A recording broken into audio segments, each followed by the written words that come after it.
Itu bukan gugatan, jadi itu adalah permohonan untuk pemeriksaan apakah memang perbuatan-perbuatan yang dilakukan itu merupakan perbuatan melawan hukum. Jadi itu adalah dalam rangka sebenarnya kami ingin menguji ya hasil dari pemeriksaan KKEP yang disebut dalam Undang-Undang Pemerintahan sebagai aparatur pengawas internal pemerintah. Sehingga atas dasar itu kami ingin menguji apakah memang keputusan APIP itu yang dalam hal ini oleh KKEP itu sudah sesuai atau tidak.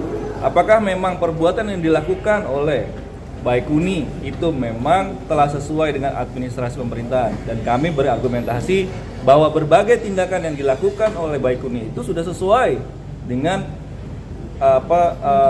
perintah atasan sebagai aparatur pelaksana, di mana Sambo adalah sebagai aparatur penyelenggara di dalam Undang-Undang Pelayanan Publik. Jadi itu yang kami ajukan sebagai bagian di dalam eksepsi kami, dan itu permohonannya masih diperiksa hingga saat ini di PT UN Jakarta. Oh, berarti lebih ke arah bahwa itu perintah atasan dan bawahan ya, bukan terkait PTDH yang sempat diputuskan oleh. Iya. Kami ingin menguji sebenarnya tentang perbuatan-perbuatan tadi itu memang sudah sesuai secara administrasi pemerintahan. Dan perlu diketahui bahwa berbagai tindakan yang dilakukan oleh Baikuni ini juga adalah masih dalam level yang namanya tahapan administrasi. Jadi rezimnya masih rezim administrasi. Ketika itu adalah diperiksa oleh Propam, itu adalah rezimnya administrasi, bukan rezim pidum.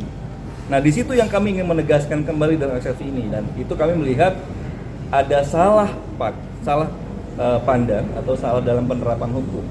Jadi apa yang kami lakukan eksepsi pada hari ini bukan hanya untuk Baikuni, tapi ini adalah untuk semua aparatur pemerintah pelaksana yang mungkin akan terkena kriminalisasi. Sebagaimana dalam eksepsi yang kami sebutkan, kami mengutip pendapat daripada DPR ketika undang-undang ini disahkan.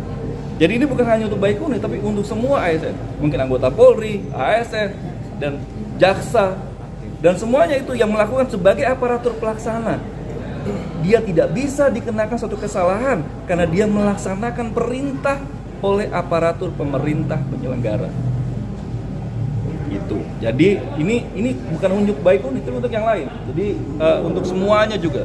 Jadi ini kita bisa belajar dari kasus ini sebenarnya, bahwa jangan ada lagi yang di bawah ya, bawahan lalu dikorbankan oleh atasan hanya untuk citra.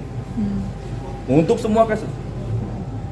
Yang ini kita coba kasih tahu bagaimana seharusnya cara hukum memandang, bagaimana cara hukum dan prosedur dalam melakukan pemeriksaan.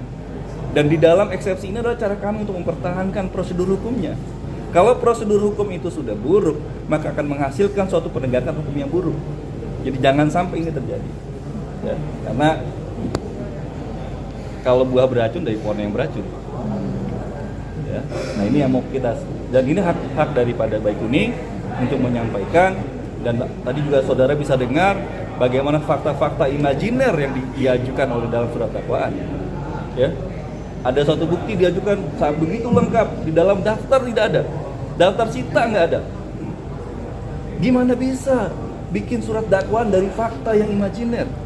Dan ini bagian dari hak daripada klien kami untuk mempertahankan orang itu dibawa ke persidangan oleh satu surat dakwaan atau tuntutan yang itu semua melalui proses yang sah, melalui semua proses yang benar. Jangan orang dibawa karena suatu asumsi. Jangan orang dipidana karena suatu persepsi. Ini bahaya buat semua, nggak cuma klien kami Baikuni, tapi buat yang lain sebagai aparatur pemerintah pelaksana di masa yang akan datang. Selanjutnya apa yang akan dilakukan? Ini ada menunggu. Kami nunggu tanggapan ya, karena saudara bisa lihat, dan kami minggu lalu juga kami sampaikan kepada majelis, kami butuh waktu panjang karena memang kami perlu membaca dengan seksama dakwaan ini. Jadi judul untuk pembacaan putusan selah kapan Pak jadinya? Putusan selah belum, minggu depan dia tanggapan, dan dari tanggapan itu lalu kami punya hak juga untuk mengajukan tanggapan atas tanggapan, baru setelah itu putusan selah. Untuk tanggapan tanggal berapa Pak? Tanggapan minggu depan, tanggal hari Kamis tanggal berapa saya nggak apa, kalau tanggal harus lihat ya, saya harus lihat kalender ya. Oke. Terima kasih Pak. Terima kasih ya.